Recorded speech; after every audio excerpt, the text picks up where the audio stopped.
बच्चों, हम अंतःवैयक्तिक आकर्षण का जो चैप्टर कर रहे थे उसमें हमने पिछले वीडियो में अंतःवैयक्तिक आकर्षण के कुछ निर्धारक कंप्लीट किए थे।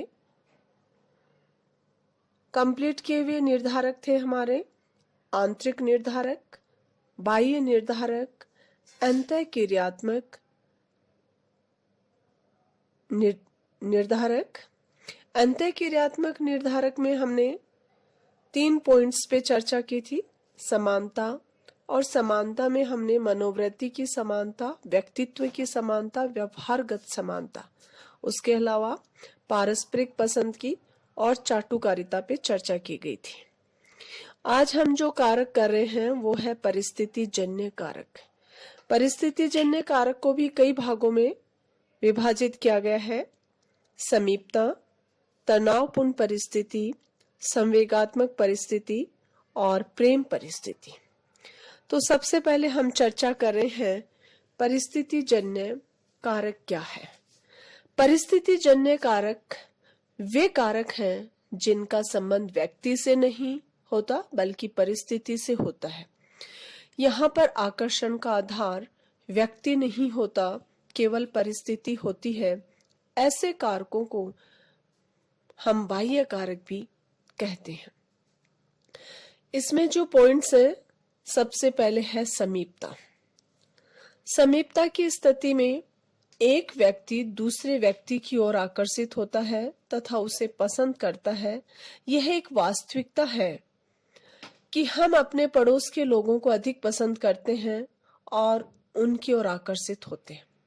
इस संबंध में किए गए अध्ययनों से इस विचार का समर्थन होता है। व्हाइट ने 1956 में अपने अध्ययन में पाया कि नजदीक के लोगों के बीच मित्रता अधिक होती है।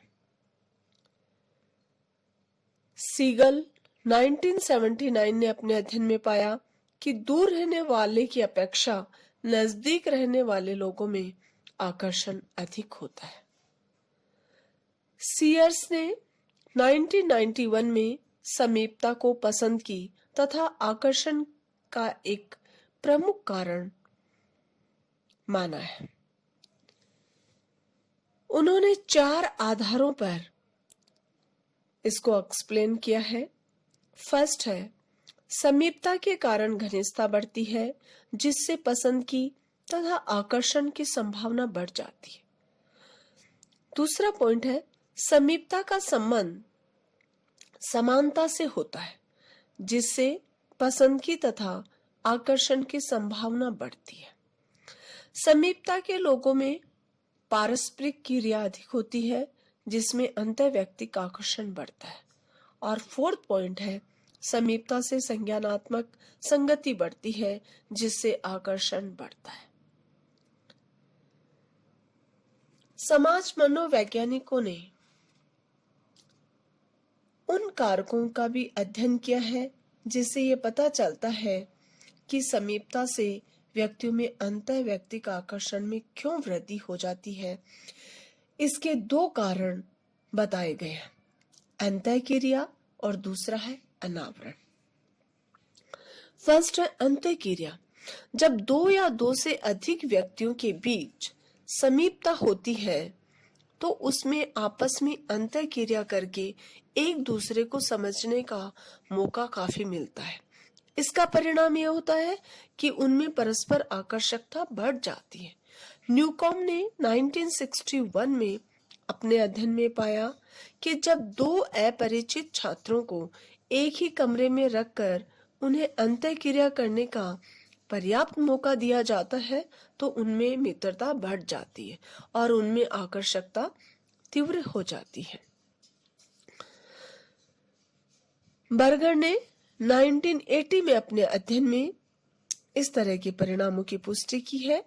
इन अध्ययनकर्ताओं ने देखा कि परस्पर अंतःक्रिया करने से एक दूसरे के प्रति पसंदगी में इसलिए वृद्धि हो जाती है क्योंकि वे लोग अपनी महानताओं को समझकर अपने आप को एक ही सामाजिक सोशल यूनिट में बंधे पाते हैं।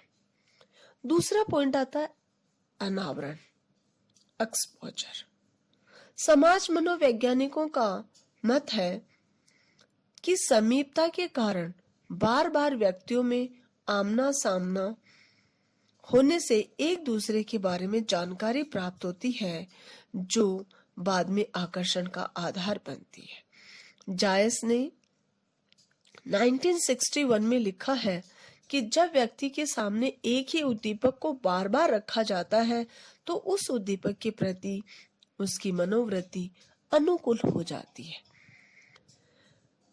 मार्लिंड तथा जायस ने 1981 में अपने प्रयोग के आधार पर यह स्पष्ट रूप से बताया कि पुनरावर्ती अनावरण से आकर्षकता में वृद्धि होती है।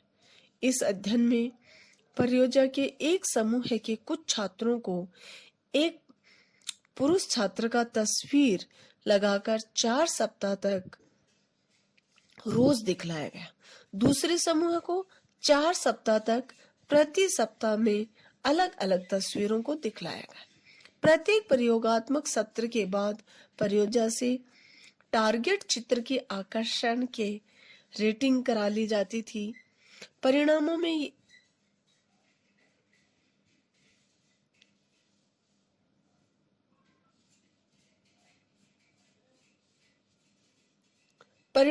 देखा गया कि पहले समूह के परियोजों को जैसे जैसे एक तस्वीर को बार बार देखने से उसके साथ संपर्क बढ़ता गया, उनमें उस तस्वीर के लिए आकर्षकता बढ़ती गई। दूसरे समूह के साथ प्रति सप्ताह चित्र के बदले जाने से चित्रों के प्रति उनमें आकर्षकता नहीं पाई गई। इस प्रयोग के परिणाम से यह स्पष्ट हो जाता है कि पुनरावर्ती अनावरण से व्यक्ति में आकर्षकता बढ़ती है। नेक्स्ट पॉइंट आता है तनावपूर्ण परिस्थिति। अंतर्वैयक्तिक आकर्षण का एक परिस्थिति जन्य कारक तनावपूर्ण परिस्थिति है। यह एक सर्वमान्य विचार है कि तनाव, चिंता या आपात की स्थिति में संबंधन आवश्यकता बढ़ जाती है। ऐसी स्थिति में लोग एक दूसरे को अधिक पसंद करने लगते हैं तथा आकर्षित होने लगते हैं। नेक्स्ट पॉइंट आता है संवेगात्मक परिस्थिति। संवेगात्मक परिस्थिति भी पसंदगी तथा आकर्षण का एक कारक है। दैनिक जीवन के निरीक्षणों तथा अध्ययनों से यह पता चलता है कि जब वातावरण की घटनाओं से पॉजिटिव इमोशंस उत्पन्न होते हैं तो उनमें तो आकर्षण घटता है। नेक्स्ट पॉइंट आता है प्रेम परिस्थिति। प्रेम की परिस्थिति में भी आकर्षण देखा जाता है। अधिक तीव्र प्रेम की स्थिति में एक व्यक्ति दूसरे व्यक्ति को पसंद करता है तथा उसकी ओर आकर्षित होता है। कई अध्ययनों से संवेगात्मक अनुभूतियों के सामाजिक प्रसंग का महत्व प्रमाणित होता है। पसंदगी तथा प्रेम के बीच हमेशा सकारात्मक संबंध नहीं होता है। कुछ परिस्थितियां ऐसी भी होती है जहां हम किसी व्यक्ति के साथ तीव्र प्रेम नहीं भी होने पर उसे पसंद करते हैं और उसकी ओर आकर्षित होते हैं। इस प्रकार स्पष्ट हुआ कि पसंदगी तथा आकर्षण के कई परिस्थिति जन्य कारक हैं, लेकिन इनके अलावा भी कई पारस्परिक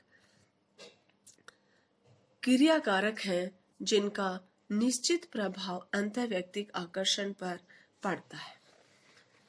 परिस्थिति जन्य कारक, क्रिया कारक। नेक्स्ट, पारस्परिक क्रिया कारक का अर्थ यह है कि दो व्यक्तियों के बीच परस्पर क्रिया के समय कुछ घटनाएं घटित हैं जिनके कारण दोनों के बीच आकर्षण बढ़ता है या घटता है।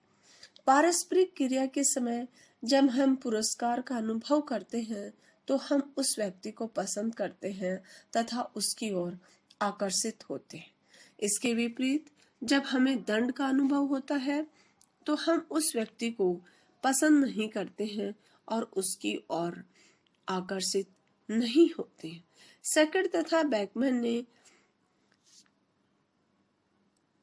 इस संदर्भ में कई बातों का उल्लेख किया है, जिनमें है सहमति जन्य पुष्टिकरण, अनुकूलन, संज्ञानात्मक असंगति तथा विनिमय प्रक्रिया।